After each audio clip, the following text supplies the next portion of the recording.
Erin Carrera, and I'm the host of the Modern Oracle here on 1-2 Radio on YouTube. Since we're doing our shows on YouTube, it's so fun. Today is, oh gosh, August 4th. Sorry, that took me. It is Tuesday, August 4th. It is 8 a.m. if you are watching live, and I'm very happy to be with you here today. We're going to be talking about the month of August 2026, the eclipse season coming up, and we're going to be learning how that might apply to you in your life and what you can do with this energy. So I want to mention a couple of things to you before we dive right in. First of all, I will be checking in on the chat room. I did bring my handy dandy, although slightly dirty, glasses so that I can take a look. And where you might leave questions or leave comments is if you are on YouTube in the little comment section below. So I'm going to leave a comment saying welcome so that you can all see where to leave a comment. If you're watching this after the fact, well then, hi, my name's Erin. This show is brought to you by me at 12listen.com/Erin. That's Erin with an E. If you want to come find me and come talk to me, 12listen.com/Erin. A great place to find me. I'm on TikTok at Erin C, I think is my username. And over there, usually I'm posting a lot of relationship videos. Lately, we've been talking a lot about red flags, and it's really drummed up a lot of interesting conversation in the comment section over there. And you can also find me on Instagram at 12listenerin, 12listenerin. So come find me. I'd love to hear from you. Also, usually I leave a lot of relationship videos on TikTok and Instagram. I've been a little bit busy lately because we're at the very end of post-production on a feature film, we being me and my husband, that we produced. And I'm learning a lot. This is my first feature film as a producer. I'm learning so much. And this is our final week of post, basically, I'm hoping. Otherwise, we're in trouble. But it has to be done. And it ties in. I'm going to be using that a little bit as an example as we talk about this eclipse season, because so much about this eclipse season is about learning to really trust yourself and to really trust the process. And I am finding all of these fun ways that I'm a control freak and I don't trust. And that has just been a spiritual benefit and a very difficult learning lesson that came with producing this film that I never knew would happen, but here it is, and here I am. It's been really great for me on multiple levels. So which is code for me saying this has been really effing hard and not at all what I expected, not easy at all, and a lot of work, and also a lot of work on myself to learn how to trust the process, trust and have faith that we will find our way. Because I'll tell you, if you want to put hair on your chest, produce a feature film, my goodness. Anyway, probably most of you are here because you have your own life dreams and goals and things that you want to create and build and have. And this is a great time for you to do that.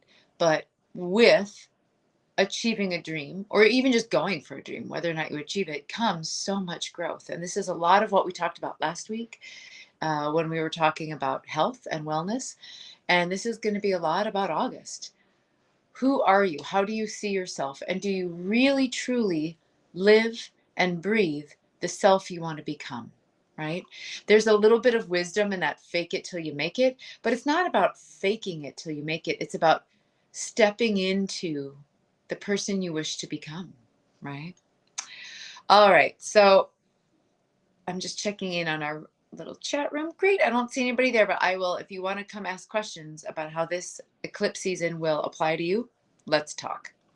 All right. So the first Tuesday of every month here on the Modern Oracle, I thought it would be really fun if every first Tuesday we always looked at the month coming.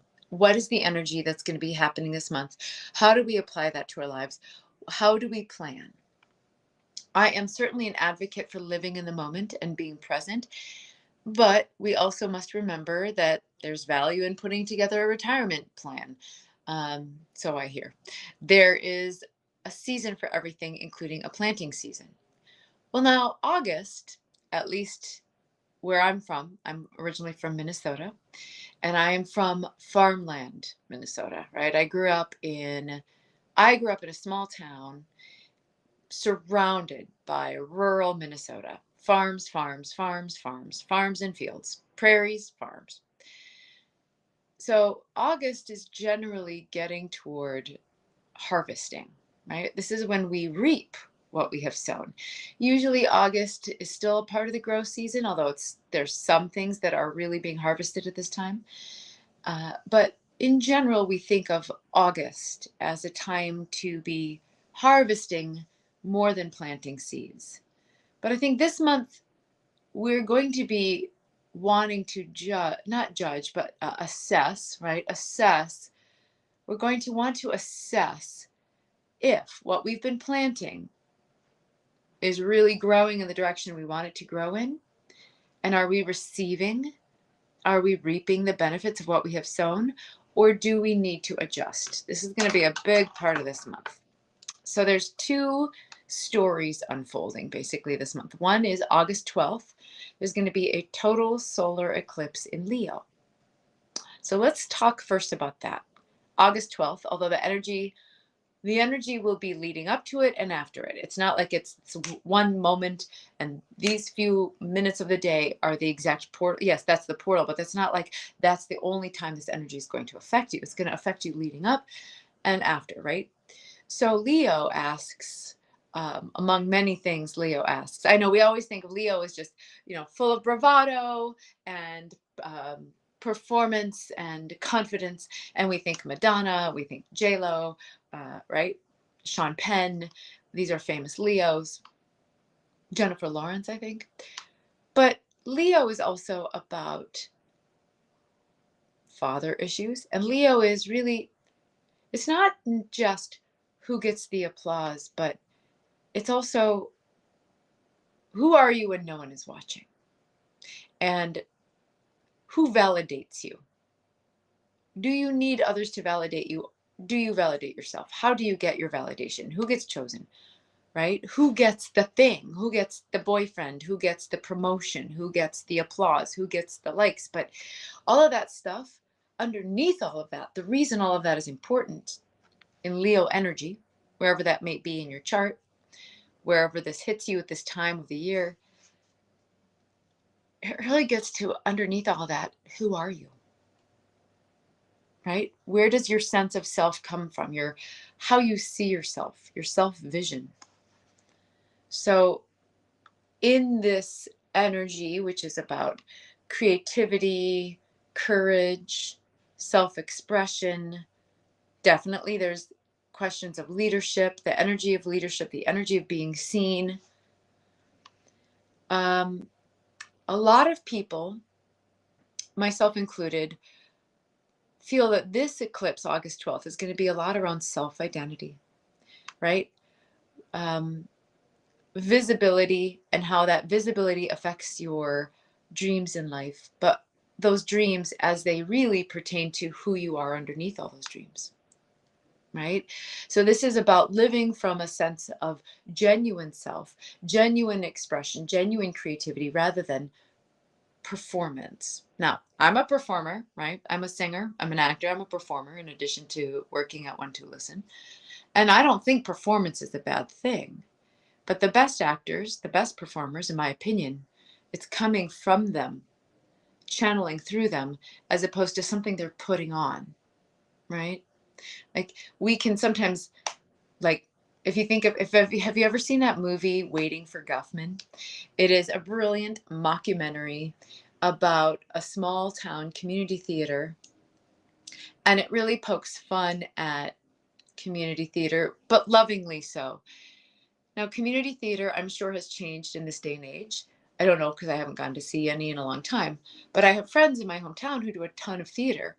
And I feel like they're doing great acting work, right? Because we can all watch great movies. We can all watch classes online. We can all learn about great acting. But you know what I mean when I say fake acting, right? It's sort of like over the top, but no, like this kind of like melodramatic sort of just fakiness. And there's a way that in life, a lot of people are fake. And a lot of other people don't like that energy. Sometimes people are being fake, they don't even know it.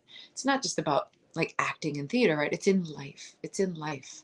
There are areas where we might be faking to ourselves, and we may have developed, I think this is why maybe where some of the best acting comes from, in fact, where we've developed this performative self that isn't our true self, but we need to be performative in this way to get by. All of it has its place, and sometimes being performative is definitely about survival, right? If you were rewarded when you were a child for being good, always being the good kid, always getting good grades, and if you, like some of us sitting on this sofa, got in trouble for B pluses and Bs, because why get a B when you clearly could get an A? Because I'm bored to death in class, mom, but whatever, right? Like, if you were always rewarded for being good and punished for being less than good, probably throughout your life, you've carried that need to perform. And you might therefore be drained by now. This is what we're talking about with this eclipse, right? Let's take a look at where in your life have you been performing against the grain of your true self? Perhaps for good reason. Perhaps for good reason. But where is that no longer sustaining you? Where is that not leading you in the direction of the dreams you want to go in? So here's another example. This is a very personal example, but I was once in a very dangerous relationship, and we were in another continent, on another continent, in another country. And that relationship got very dangerous at one point, and I knew I had to get out of this relationship and I had to escape, but I had no money. So I'll just tell you what happened. I was in Europe with a boyfriend, and he was becoming abusive, and I was like, oh, oh, well, I got to get out of this. But I really was really broke at that point in my life. I was in my early 20s. I had no money. This person had promised me the sun and the moon, and they were going to take care of things for me. And then they used that, because it was textbook, separate me from my family and loved ones, gain control over me financially. Looking back later, I learned that's all textbook manipulation, textbook abuser behavior, to be able to have more and more control over me.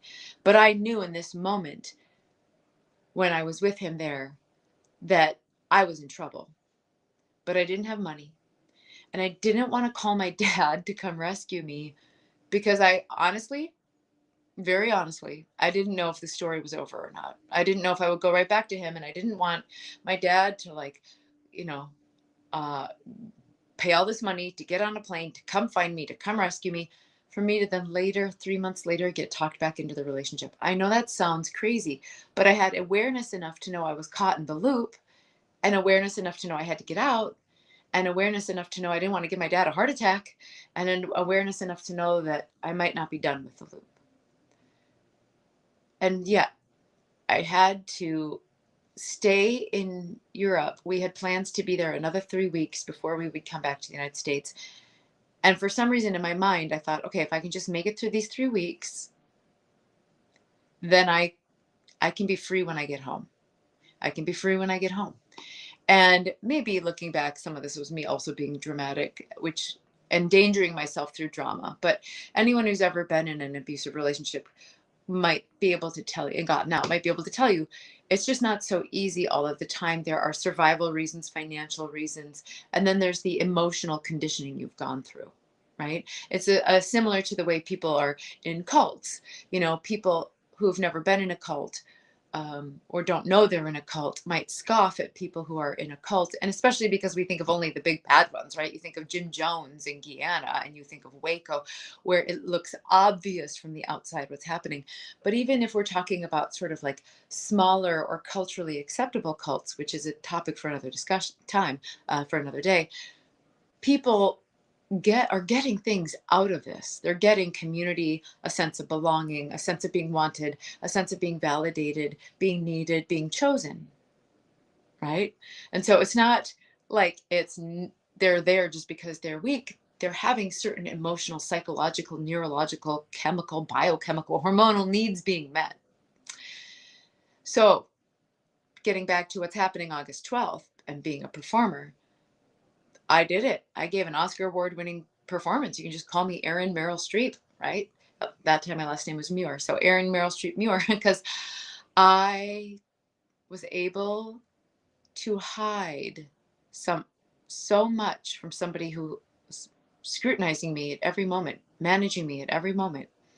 I was able to just act like everything was normal, like it was totally normal to be, um, like, oh, for example, he had to go do an interview in Stuttgart, and we'd been in Dresden. So we drove to Stuttgart. And then as we were 20 miles outside, or 20 kilometers outside of the town, there was like a forest. And he dropped me off at the forest and said, I want you to go for a walk for the day. And I said, I'm not going to come into town with you. He said, no, no, the interview will be short. I want you to go for a walk through these woods and enjoy the pathway that is in the woods. And I'll be back for you in a few hours. So meet me here in 3 hours. And I said, okay, sounds great. What the F? That was the craziest thing I'd ever done. I go to this place.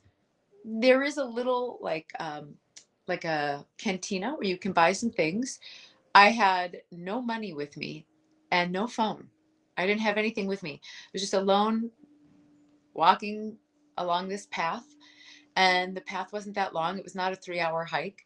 So then I just sat out front in the cantina, and somebody approached me and asked if I wanted something. I didn't speak German. And I said, oh, I'm so sorry. I don't have any money. And then they said, oh, American. And they kind of looked at me strangely, and then they brought me water. And I just sat there waiting with my water, and I acted like I was having the greatest time. I acted like I was having, I mean, why didn't I tell the cantina owner? Because I wasn't ready, right? But I was ready to act like this was normal, and I was happy to do it to avoid scrutiny, danger, emotional danger, or otherwise. And I just kept doing that day after day till we got home, and then I escaped. Spoiler alert, I escaped. It's a long story. But that is an extreme version of what I'm talking about. I performed. I was performing. It was not real. I knew I was in danger. Maybe at some level he knew I was performing too. I'm not sure, and I don't really want to find out. I don't want to ask him and find out. But maybe not, because he was so shocked when I left when we got home. I just had to do it to be safe to get out. Well, a lot of us are doing this all over. And there are times where it makes sense, where it's normal, right? Like, you're not necessarily. Have any of you watched the new Little House on Netflix? Spoiler alerts for the new Little House, but there's an episode where Mary finds out that her family is in debt to the store. And the parents have not told her because she's a child. And they are not exactly faking it. They're not faking that they're wealthy, but they are shielding their children from adult stress. They are shielding their children from their adult financial problems so that their children can have a happy life. And eventually Mary finds out, and then they don't lie to her. They explain just enough that a child might understand. So that's a performance, right? Parenting probably takes quite a bit of performing. That's not wrong. But where in our lives are we performing and it isn't helping us? Okay, that is the first story that's going to be happening leading up to August 12th, right after August 12th. The next story is going to be about the lunar eclipse in Pisces, okay? 2 weeks later, because it's a lunar eclipse in Pisces, we're asking almost, not exactly, but almost the opposite question, which is, but it's related to this, which is, now that we know where we've been performing, what illusion has got to dissolve? An illusion in our own lives. Where have we been living in an illusion ourselves? And if we are actively seeking this and actively doing the work, we won't be quite so shocked. Although I do imagine there might be some people who will discover a fantasy they've been living in, an illusion they've been living under, and they might really be emotionally hit hard by this. It might be a big shock for them. the questions around Pisces are going to be questions like, where are we confusing compassion and self-abandonment? Right? Where are we? That's the martyr problem, the martyr syndrome, where we are overgiving. And our self identity might even be one of overgiving, which makes it very hard to not overgive, even though overgiving isn't good for them or us. It's enabling them, it's draining us, right? That is an illusion that will need to dissolve. And if you don't dissolve it yourself, your body, as we talked about last week, your body will start to show you signs of burnout, illness, disease, right? Where are your boundaries too permeable? Where are they leaking? Where is grief that you've been waiting and postponing and procrastinating? Grief or any emotion you don't feel comfortable feeling, and you've been hiding, you've been shoving it under the rug or waiting to feel it. It's going to come out. This is August 27th, 28th, okay? What dream has actually expired? Can you grieve that dream and move on from it? Is it timed? Are there dreams you need to move on from? It's totally okay. You may not have an expired dream. This is different than somebody saying, forget it, kid, you're never going to write that novel or whatever. If it's your dream, it is your dream. But if it's a dream you once had and now you just don't feel the same anymore, that deserves taking a look, okay?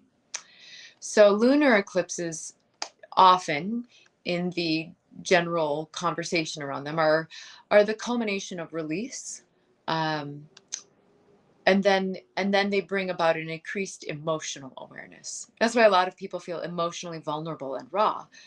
Okay, so now this one is associated with Pisces, and so we're going to be thinking a lot about intuition, endings, compassion, and then the need to distinguish your true inner knowing from what other people want that to be for you. Let me see if I can say that a little more clearly. What you really want, what you really feel, what you really know, versus what your special people, your special relationships, your parents, your partners, your best friends, your bosses, your community, your religious communities, your spiritual communities, your culture at large, what they want you to think and know. I mean, we're really going through this already a bit, with our Dr. Fauci moment that we're having right now, right? This is a question of what do we know versus what do we not know? What do we know really? What do we not know really?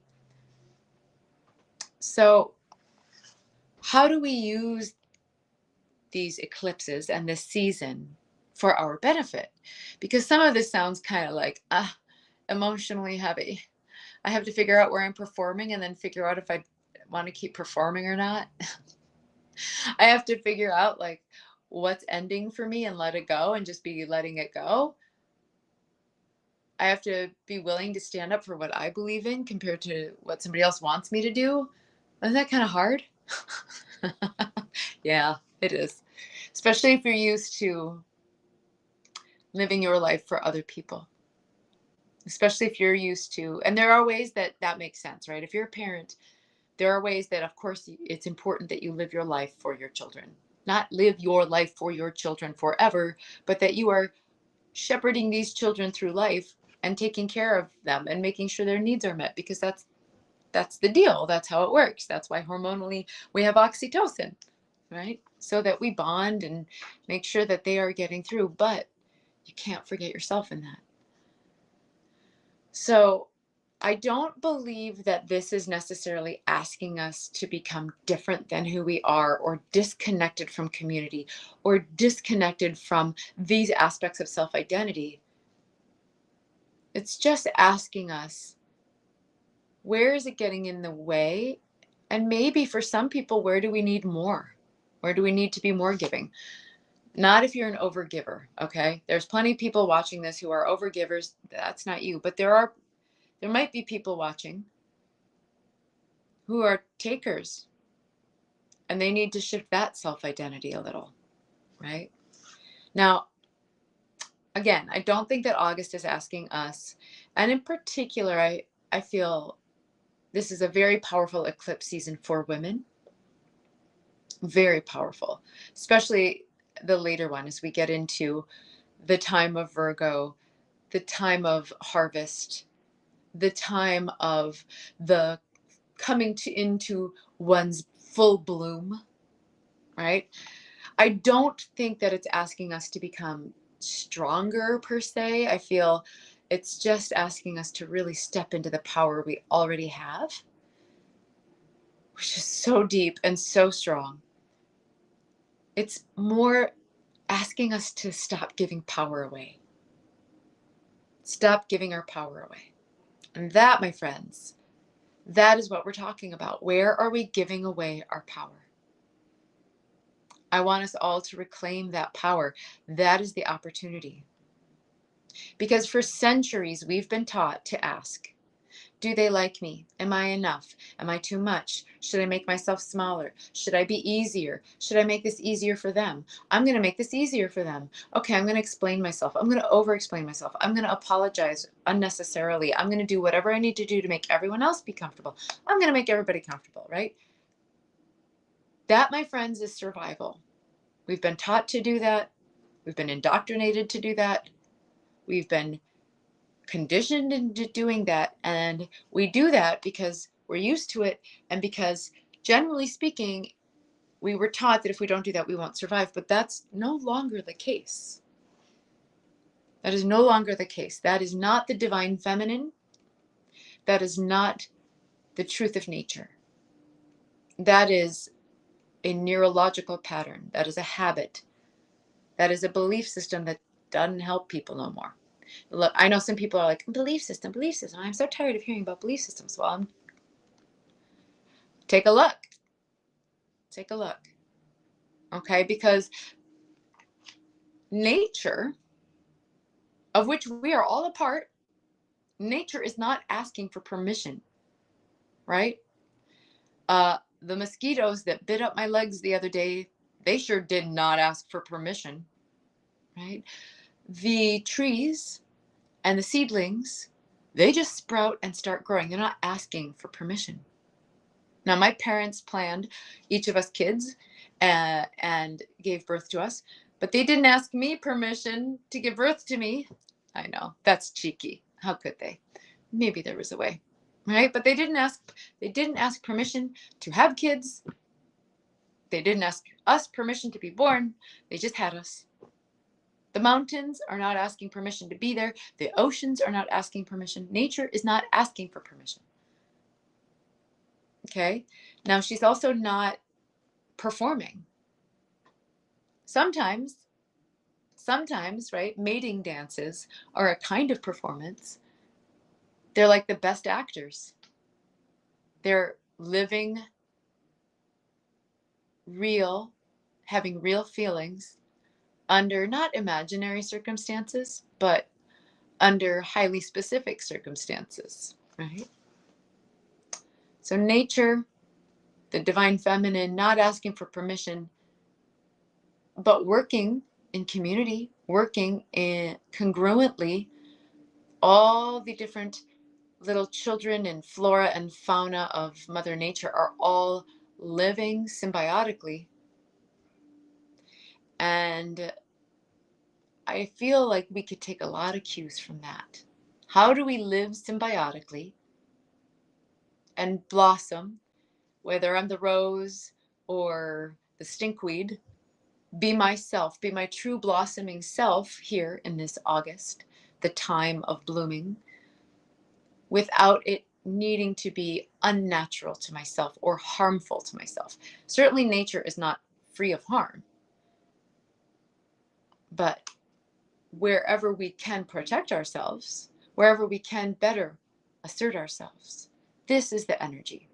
So let's look at this week by week for the month of August. Energy that you can watch for and maybe should watch for to help you along this path. Because this isn't necessarily something you're going to watch this one episode and realize in this exact moment that, okay, yes, I'm good now. I know all of my illusions that I'm gonna drop on February, August 27th. I know all of the ways that I'm not living genuine self-expression that I'm going to change August 12th. No, no, no. Just watch this as a wave, and through your observation, you will shift. So week one, I want you to notice where you are asking for permission, where you're waiting. You're waiting for permission from your inner governor, I suppose, or God, or the sense of discipline and punishment and governance that you received as a kid. Notice where you're waiting for permission, particularly to have pleasure, to have joy, to receive, to rest, and then permission to create, permission to leave, permission to be done, permission to stop, permission to say no, permission to be creative, permission to become. Just notice where you're waiting for permission. Now, week 2 of this month, notice now what feels alive. Where do you feel that quickening energy of being alive? That feeling of walking out into the grass barefoot in the morning and you feel the dew on your feet, or watching the sun rise, or watching the sun set, or when a rose, you come see it in the morning and it's tight, and you come at 8, 9 in the morning and the sun's up and the rose has bloomed, and you can lean in and smell it. That kind of aliveness, the scent of the rose. What feels alive? Not practical, alive. Alive. Because, Leo, one of the things about Leo is not known for being sensible, right? It says, what lights up your heart? That's what it's asking. Okay, week 3, this will be after the solar eclipse, week 3. Watch your relationships. Who in your life celebrates and supports your growth and your expansion? Who celebrates your wins? And who becomes uncomfortable when you expand, when you do well? Who becomes uncomfortable with your expansion? Who in your life benefits from your self-doubt, self-restriction, staying small? Just watch. And it's not about necessarily immediately getting rid of people. That might not be the tactic. The tactic might be simply understanding and shifting how you interact with those people. And it's not that everybody who is uncomfortable with your growth is bad.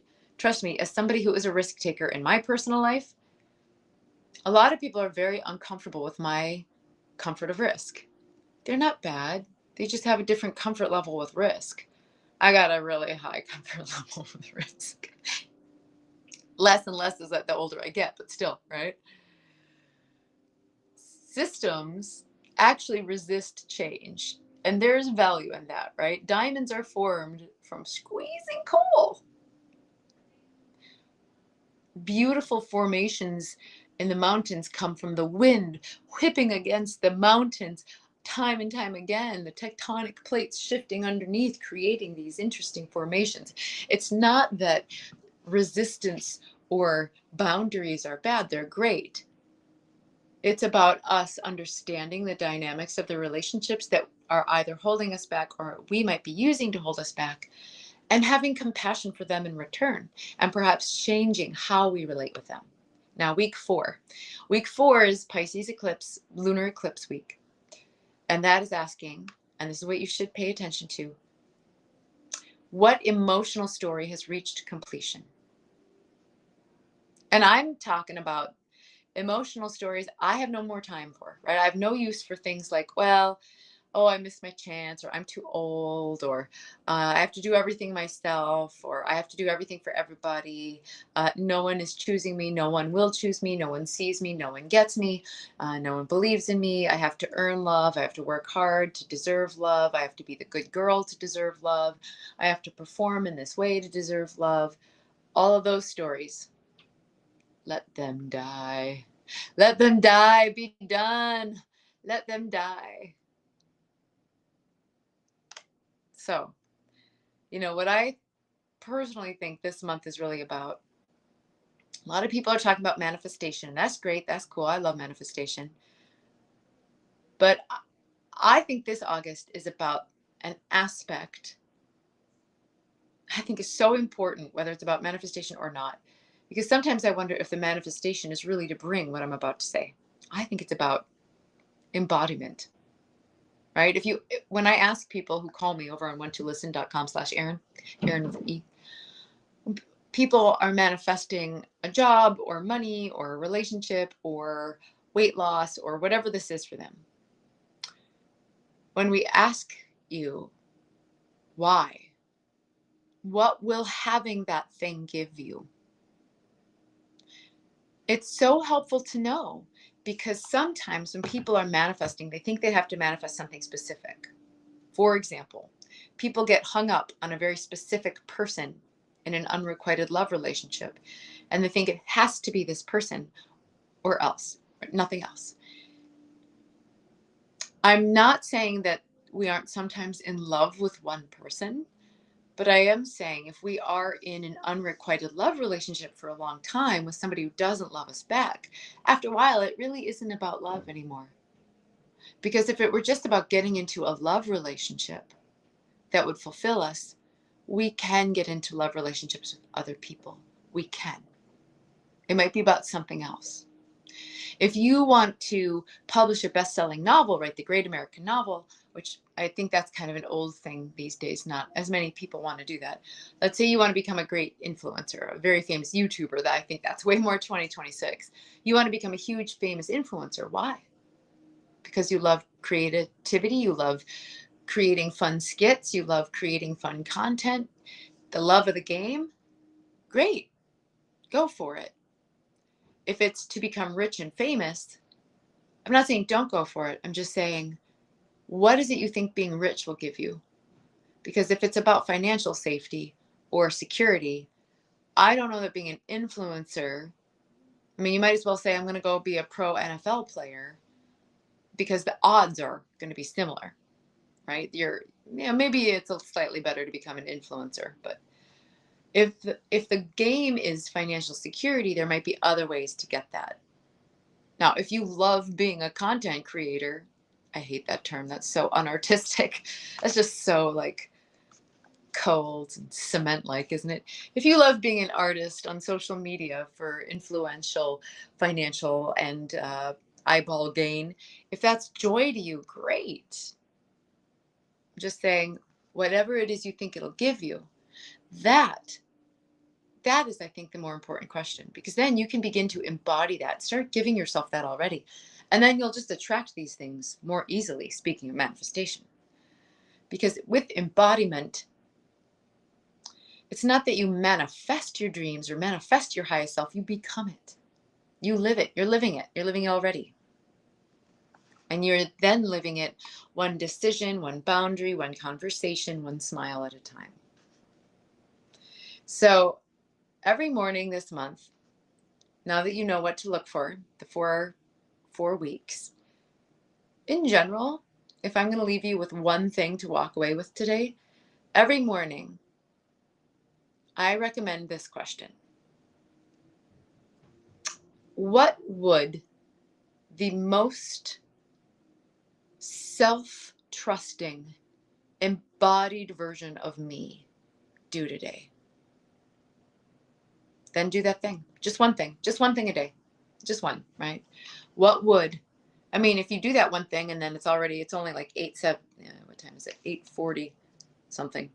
8:40 on the dot. It's 8:40 on the dot and I've already done that one thing. Okay, well, if I were really extremely self-trusting, deeply connected to self, deeply embodied, What would I do next? That's how you can use this month and watch the miracles happen. Watch them happen. And when you find yourself deeply embodied and you notice that suddenly you feel anxiety, you feel triggered, you feel angry out of nowhere, you feel freaked out and scared out of nowhere. This is information. This is a gift. This is not you doing something wrong. This is the system working. And you simply can allow yourself to observe, oh, I'm really, really angry. Why? Is it anger that is just and will help me make change? Is this anger that shows me I believed the world should be different than it actually is? Right? Is this anger at somebody crossing a boundary? This is how you can use this as a gift. It's a gift. All right. So I do want to offer, I know I've offered a bit, but I do want to offer for those of you who like the journal prompts. Here are some journal prompts to help with this. Where have I mistaken being needed for being loved? This is so huge, especially for people who are taught to be good little boys and girls, right? Where have I mistaken being needed for being loved? Question number 2. Where am I waiting to be chosen instead of choosing myself? Because we all know, any of us who are on social media around relationships with the discussion about around pick-me's, well, that is a never-ending game. And if you choose yourself, then you can choose and be chosen without it having to be the thing that validates and creates your self-worth. Next journal question. What part of my life is ready for more truth? Don't run away. It's okay. You don't have to know everything. How can you? There's no way to know everything all the time. We live in mystery. But we can ask ourselves, what part of my life is ready for more truth? Next question. What dream feels quietly alive underneath all the noise? And then finally, what would it mean? What would it feel like to center my soul rather than everyone else's expectations? What would that be like? What would that require? What would that feel like? What would it mean to center myself rather than everyone else's expectations? So, this month, we don't need to chase certainty or chase signs. They will come as we are living embodied deeply ourselves. We don't have to chase approval. We don't have to wait, but we can wait if we want. This is an opportunity for us to become the person who trusts herself enough that whatever these eclipses might reveal, we know that we can rise to meet it. And I know for some people that is a lot. It might be asking everything of you, right? I opened this episode of the show talking about the film I'm producing. This film is taking a lot. I'm growing a lot to rise to the occasion. A lot. Because it's fun. It's wonderful. It's beautiful. And there's just, I don't even know where to begin to tell you all of the ways that I've had to grow. I've had to become less of a people pleaser, even though sometimes using my people pleasing has also helped me. Understanding where it's appropriate to be accommodating and where not. Where I have to be strong, where I have to not use so many exclamation points and smiley faces in an email, and where I can.